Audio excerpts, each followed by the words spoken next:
El mensaje de este día lo voy a poner en dos secciones porque es imposible ponerlo todo en uno.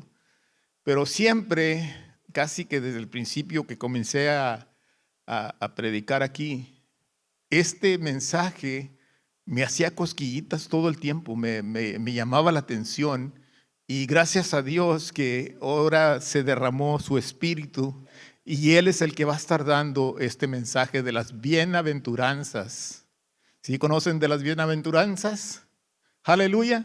Amén. Empezamos con Mateo 5:3, que nos dice: bienaventurados los pobres en espíritu, porque de ellos es el reino de los cielos.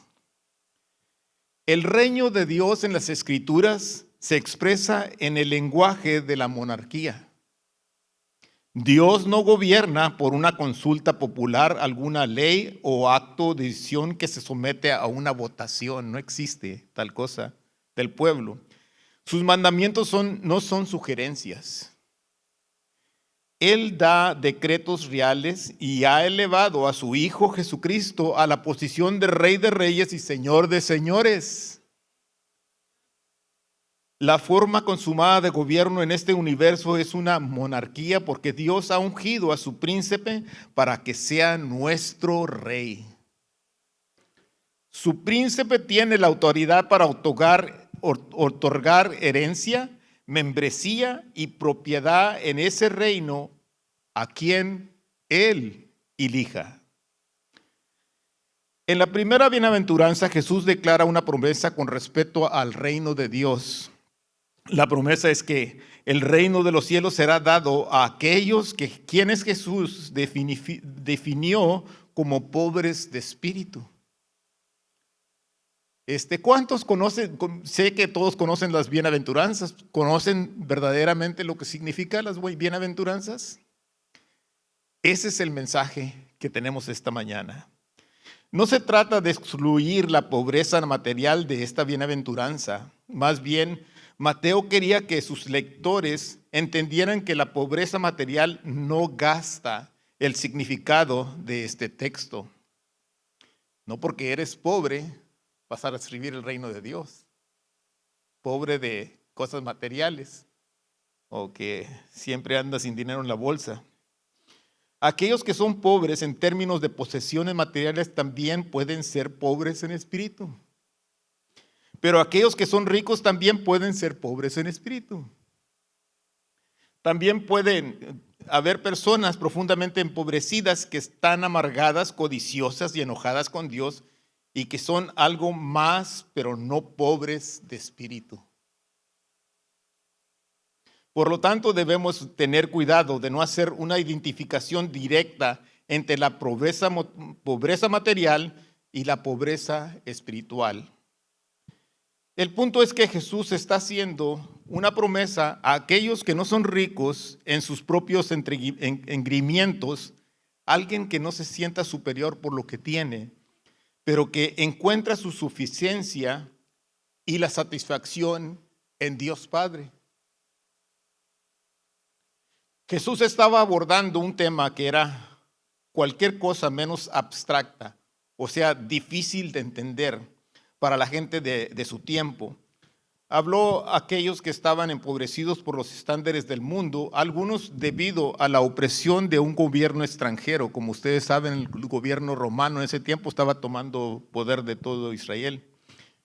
Vivimos en un mundo al revés, donde algunos ponen su corazón en el poder, la riqueza y las cosas materiales, sin detenerse ante nada para obtener una ventaja sobre los demás. Los pobres en espíritu son aquellos que reconocen que necesitamos a Dios. Les acababa de decir de los prisioneros, tienen hambre. Ellos tienen hambre. Hay mucha gente que tiene hambre de Dios. ¿Cuántos venimos esta mañana con hambre de Dios? Yo vine esta mañana con hambre de Dios. Este mensaje no es mío, es de Dios Padre, para mí y para ustedes. Los pobres en espíritu son aquellos que reconocen que necesitamos a Dios. Jesús enseñó que este mundo, al revés, sería corregido en el reino de Dios. Prometió que su Padre se dio cuenta de su difícil situación, porque Jesús mismo era humilde y prometió a los que abandonaran las riquezas de este mundo y buscaran el rostro de Dios que su Padre los libraría. A ellos se les ha dado el reino de Dios. Mateo 5:4, bienaventurados a los que lloran, porque ellos recibirán consolación.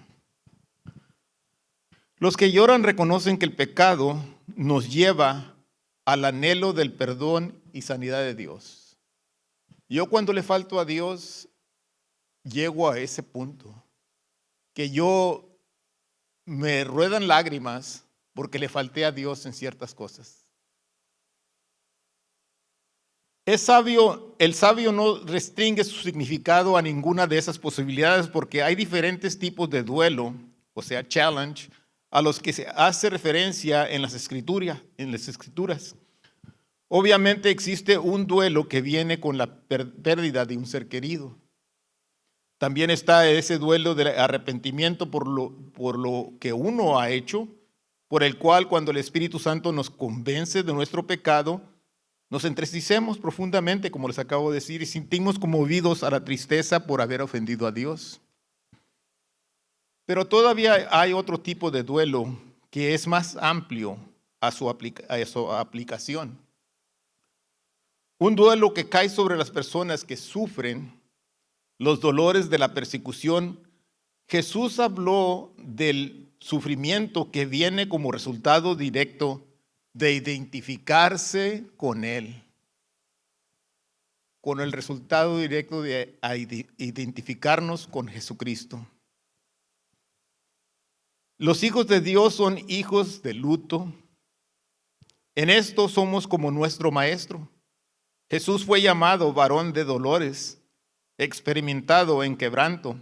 En Isaías 53:3 nos dice: despreciado y desechado entre los hombres, varón de dolores, experimentado en quebranto, y como que escondimos de él el rostro. Fue menospreciado y no lo estimamos. Él lloró la pérdida de sus seres queridos, como lo hizo cuando murió Lázaro. Pero también Jesús lloró por Jerusalén. Exclamó en Mateo 23:37, Jerusalén, Jerusalén, que matas a los profetas y apedreas a los que te son enviados. ¿Cuántas veces quise juntar a tus hijos como una gallina junta a sus polluelos debajo de sus alas y no quisiste?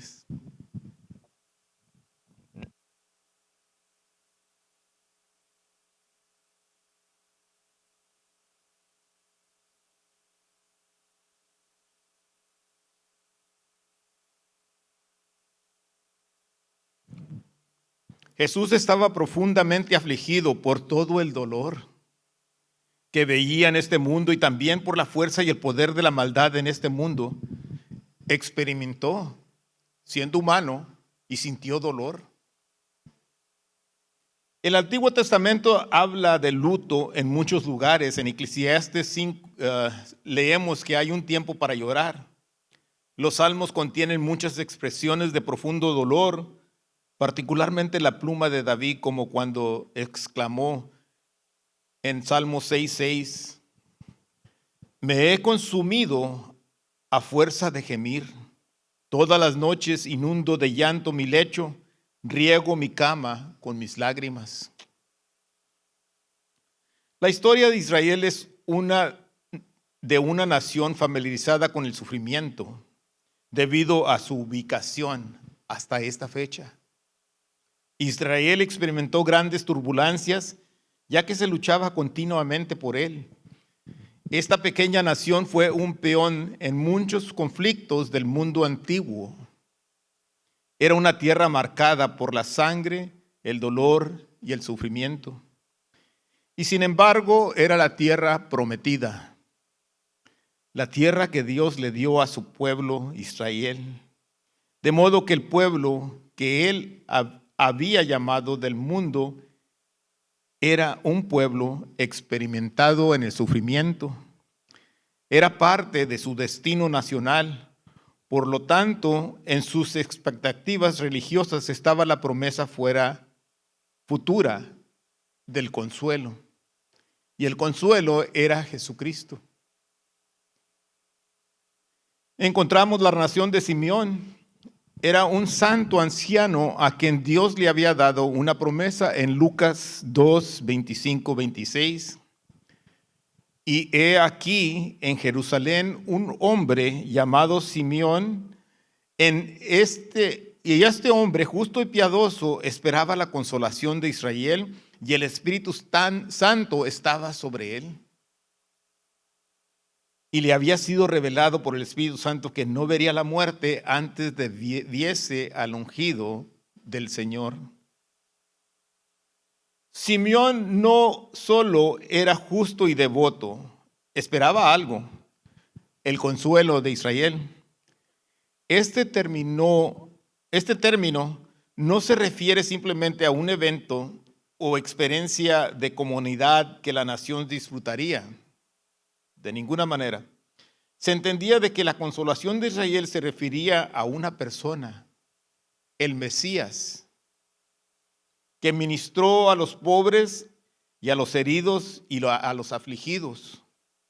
En la encarnación de las promesas de Dios del Antiguo Testamento a su pueblo, de que Él sería su consuelo. El Mesías en su ministerio traería consuelo a los que lloran. Él traía descanso a las almas inquietas.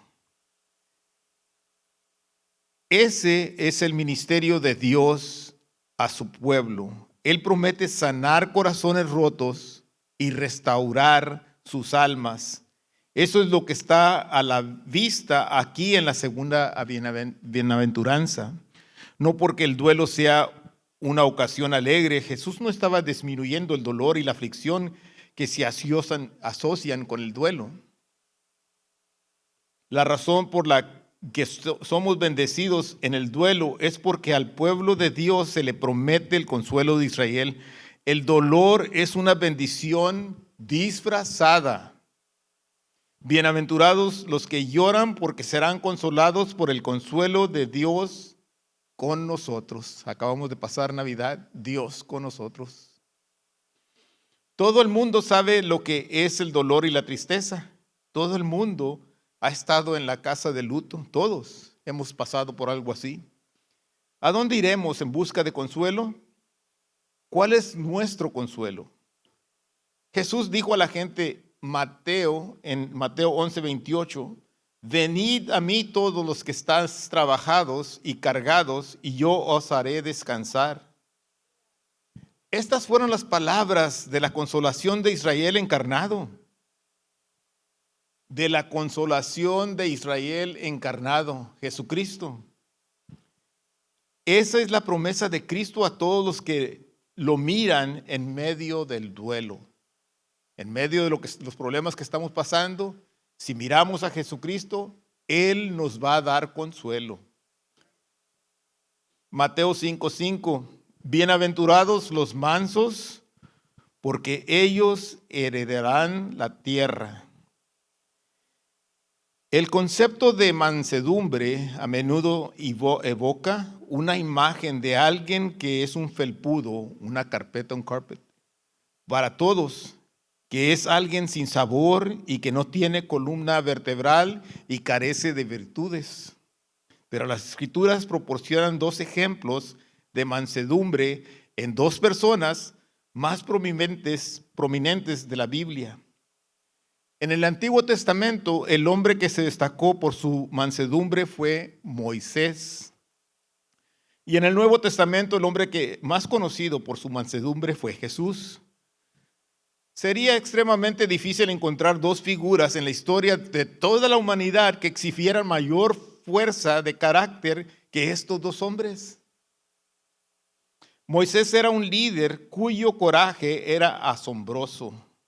Dios le dio la carga de sacar a Israel, la nación de Israel, de la esclavitud. Se enfrentó cara a cara con el gobernante más poderoso del mundo en ese tiempo, el faraón de Egipto. Resistió los tormentos, asaltos en el desierto de los rebeldes contra él. Sin embargo, en todo esto, Moisés se destacó por su mansedumbre, por lo manso que era.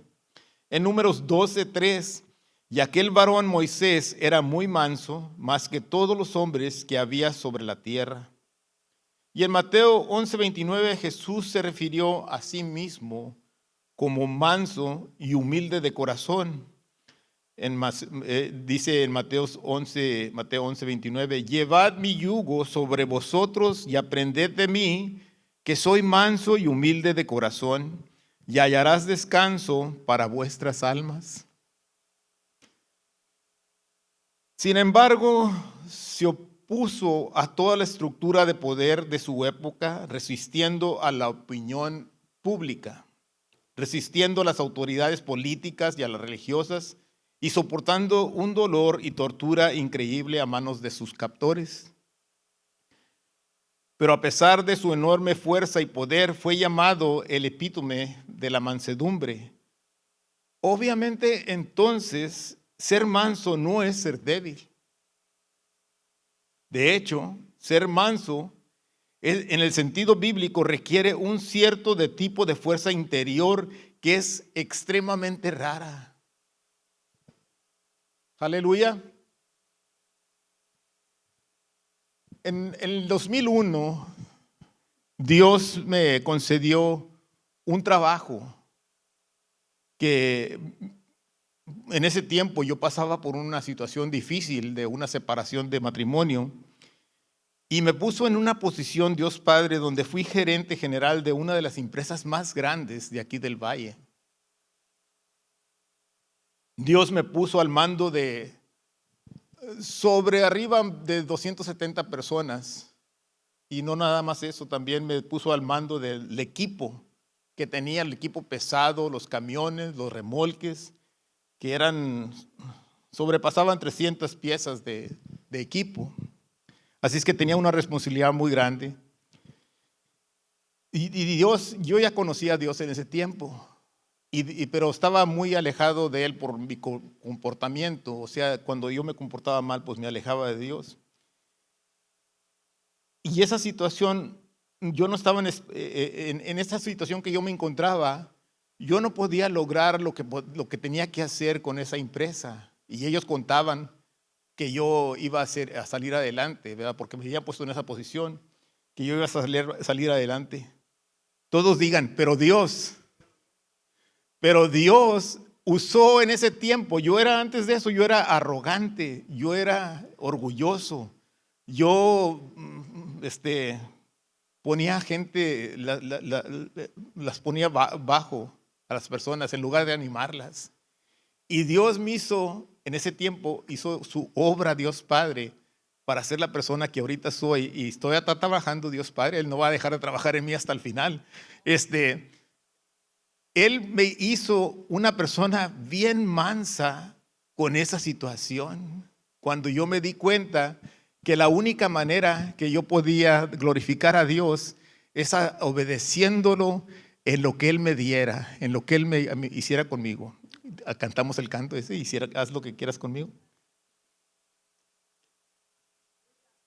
Me hizo manso en el proceso y me dio a reconocer cómo servir a los demás sin tomarme a cuenta a mí mismo.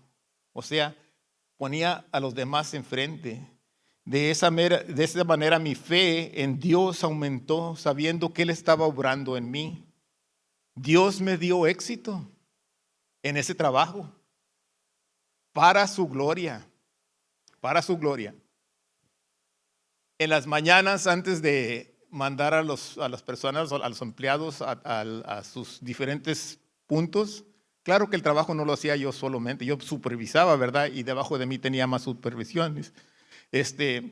Mandábamos a las gentes, pero los mandaba bendecidos. En ese tiempo era yo todavía de la otra iglesia, que ustedes ya conocen. Pero sin embargo, yo ya conocía a Dios, ya lo buscaba, y hacía oración por los que estaban enfermos, por los que necesitaban ayuda, estaban pasando por alguna situación. Yo oraba por ellos. Y también, antes, como les comentaba, antes de que llegaran a sus puntos de trabajo, los mandaba ya bendecidos con una poquita de lección de bíblica antes de que salieran. Y Dios sabía que pues él estaba siendo honrado con eso.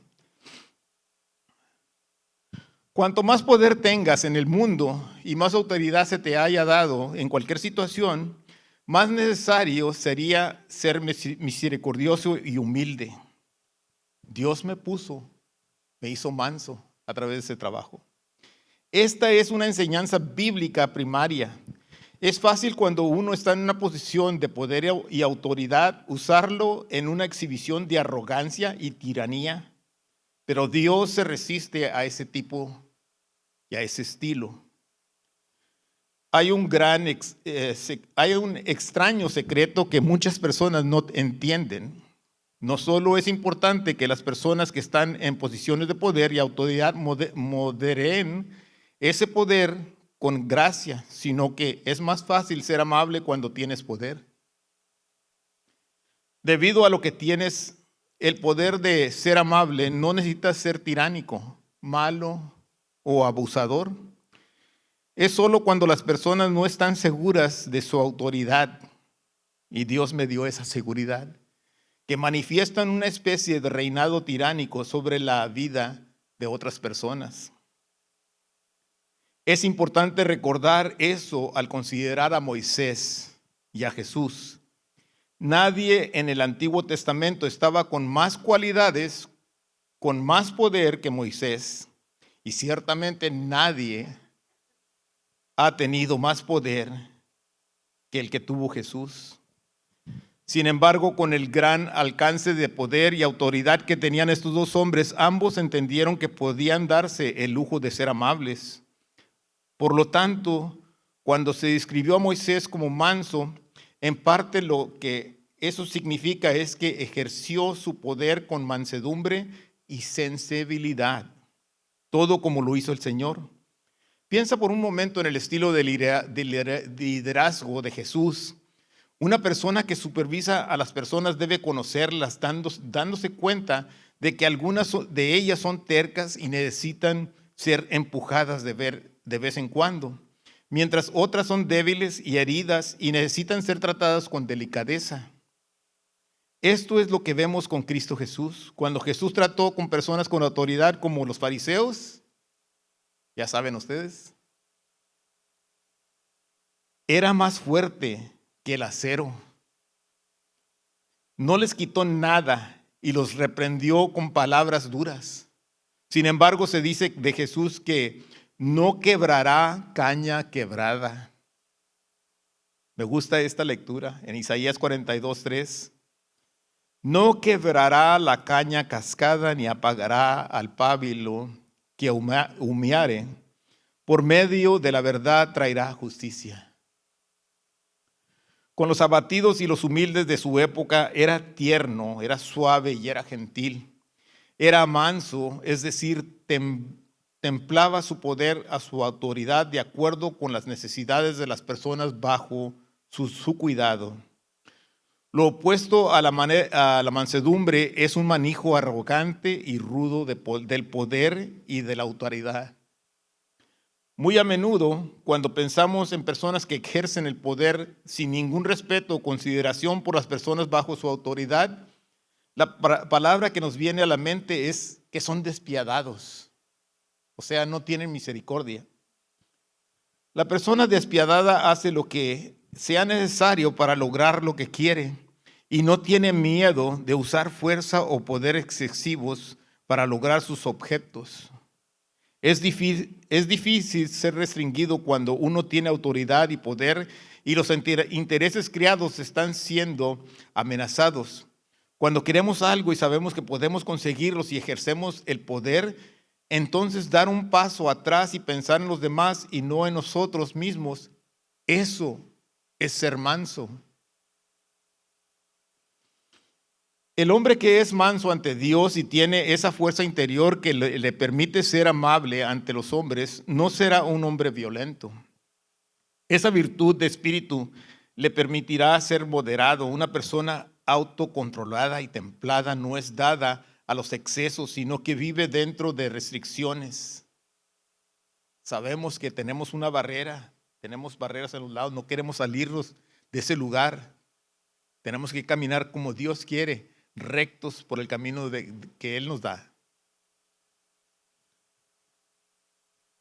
Una persona, finalmente, el que es manso se somete a la autoridad y al gobierno de Dios, como les estaba comentando ahorita en ese comentario. En lugar de confiar en sus propias habilidades y autoridad, el manso confía en que Dios los salvaguardará y cumplirá sus promesas. Dios es leal. Dios ha prometido una herencia a su pueblo desde el principio. El pacto que hizo con Abraham tenía que ver con la tierra. El Nuevo Testamento se nos dice que Dios va a marcar el comienzo de un nuevo cielo y una nueva tierra. Eso es parte de la promesa más amplia del reino de Dios.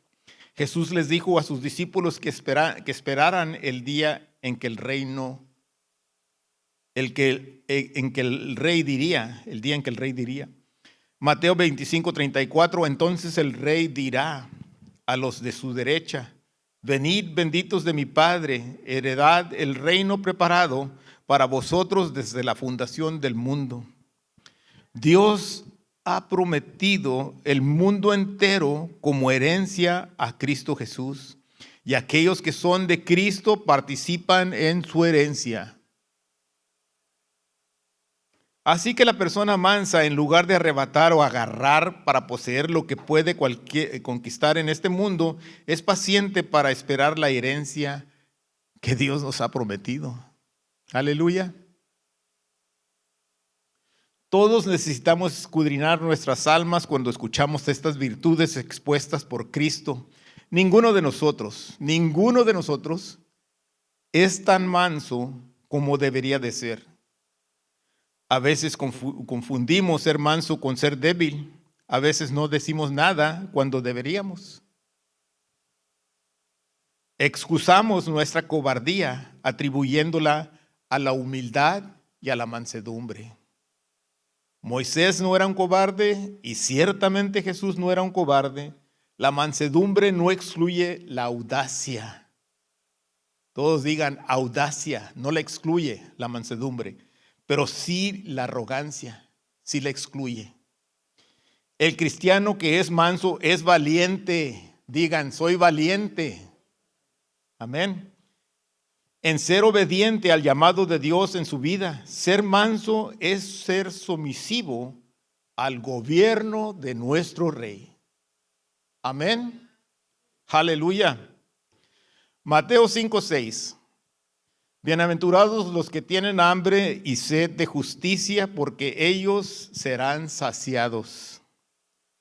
Hace algunos años hablé con un hombre que ayuda a personas a planificar el futuro. No sé si ustedes hayan tenido esa experiencia con financial advisors. Muchas de las veces te preguntan cosas, ¿verdad? Porque para ver a dónde vas a ir con tu vida en el rumbo financiero.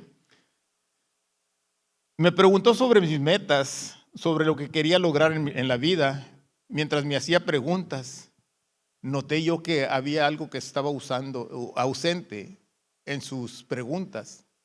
Y eso era la rectitud, la justicia. Es algo que, pues unas personas como esas, si no están con Dios, no las van a usar. Conocen todo lo correcto del mundo, pero ¿cuántos saben que el mundo nos echa tantas mentiras? Amén. Y muchas las veces vamos con ciertas personas profesionales porque pensamos que conocen ciertas cosas que nosotros no conocemos. Si nosotros tenemos a Jesús dentro de nosotros, no nada más tenemos a Jesús, sino también tenemos el Espíritu Santo que nos da sabiduría para poder caminar ciertos lugares. Y por eso me hice esa pregunta. estaba obviamente que él no estaba preguntando nada de la justicia y la rectitud. Pensé, ¿qué hay de malo con esta foto?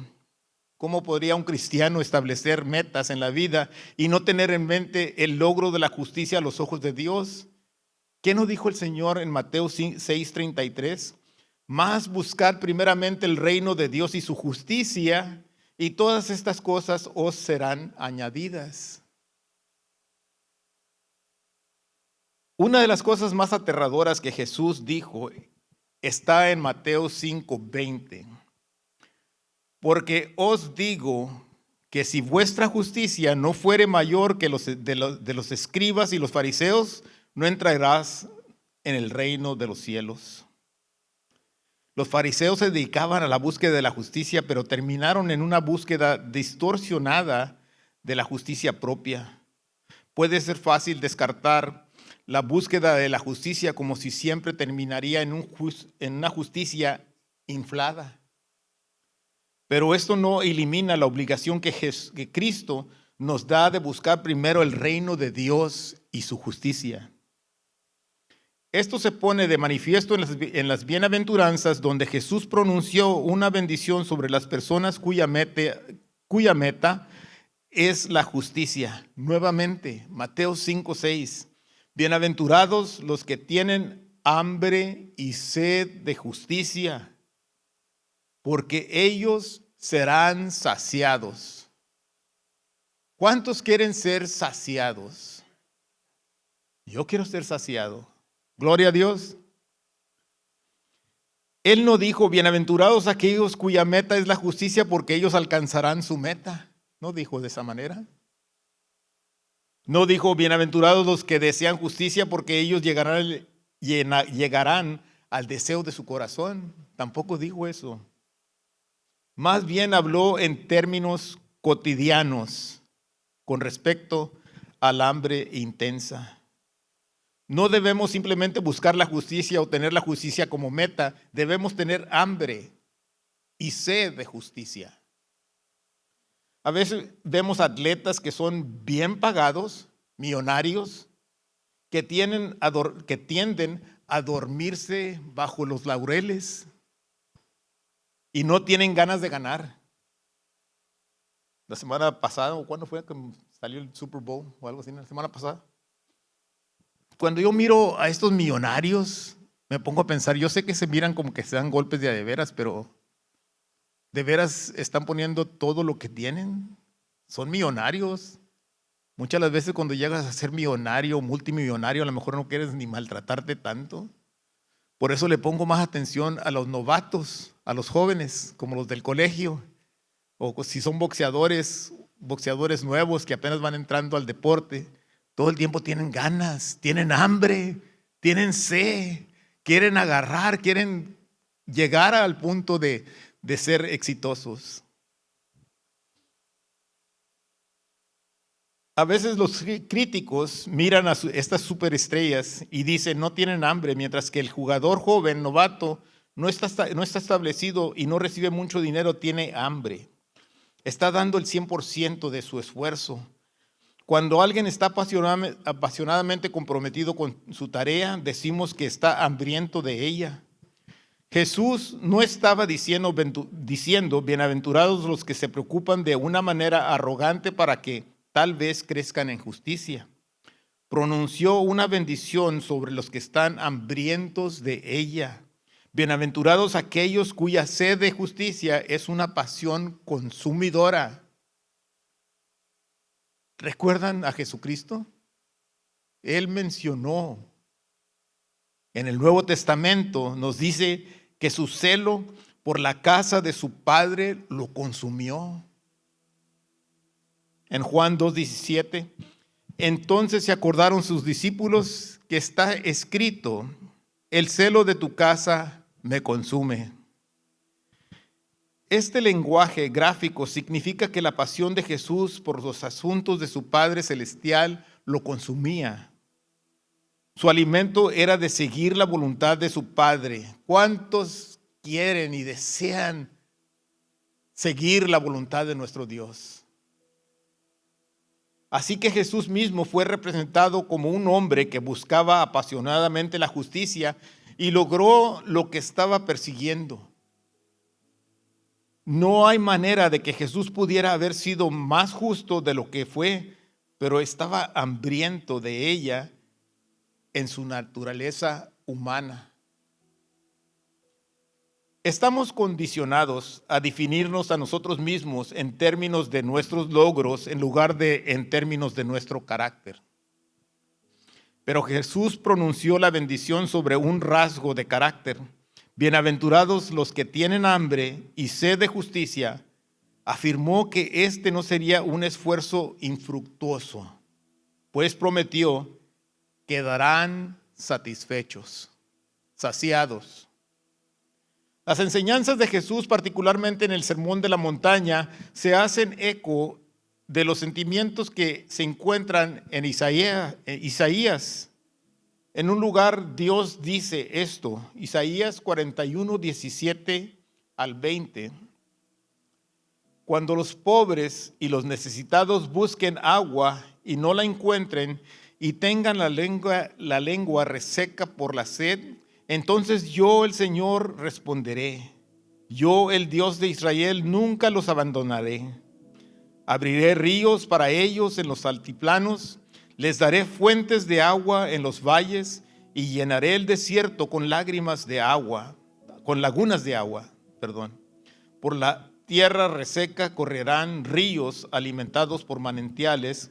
Plantaré árboles en el desierto árido, cedros, acacias, mirtos, olivos, cipreses, abetos y pinos. Lo hago para que todos los que vean este milagro comprendan lo que significa que el Señor es quien lo ha hecho. El Santo de Israel lo ha criado. Esta promesa que Dios hizo es en una tierra desértica, seca y reseca, fue que Él llenaría a aquellos que están hambrientos y sedientos de Él. Dijo en Isaías 55:1, a todos los sedientos venid a las aguas, y los que no tienen dinero venid y comprar y comer. Venid comprar sin dinero y sin precio vino y leche. Nos alimentamos del pan de vida. El pan de vida ha bajado del cielo y nutre el alma y llena el espíritu humano. En el análisis final queremos la aprobación de Dios, pero el aplauso de los hombres puede ser ensordecedor, no nos permite escuchar y puede hacer que dirijamos nuestra atención hacia lograr todo lo demás aparte de lo que Cristo estableció como la prioridad para su pueblo. Ser justo no es tan complicado. Significa hacer lo correcto. Debemos tener pasión por hacer lo correcto. Nos ponemos de pie, por favor.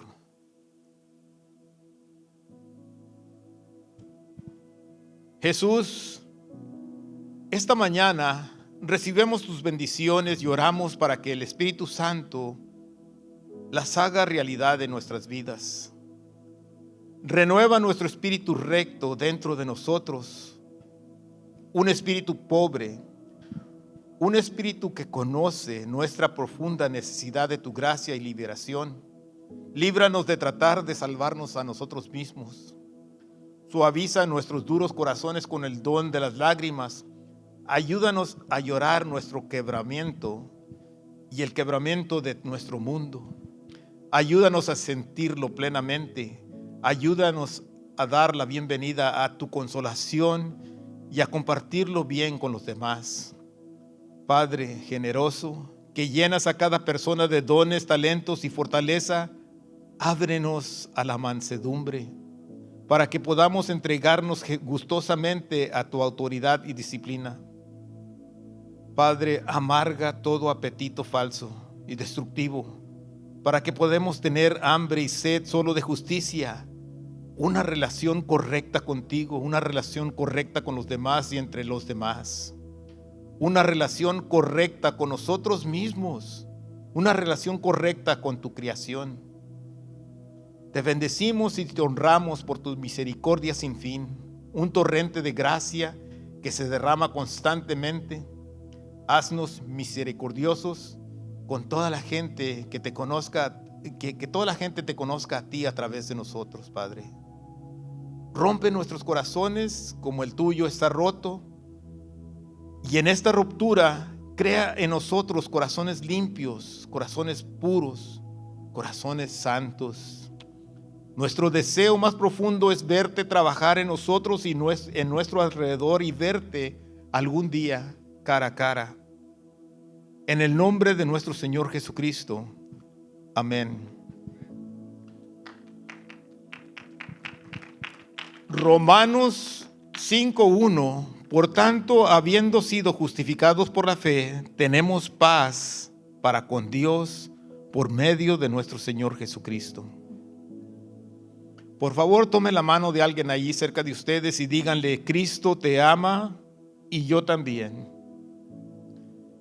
Ahora sigan esas palabras tras de mí. Que el Señor te bendiga y te cuide. Que el Señor haga resplandecer su rostro sobre ti y tenga de ti misericordia. Que el Señor alce su rostro sobre ti y ponga en ti su paz. Amén. Que Dios los bendiga a cada uno de ustedes. Podemos ir en paz a servir al Señor. Un aplauso a Dios Padre.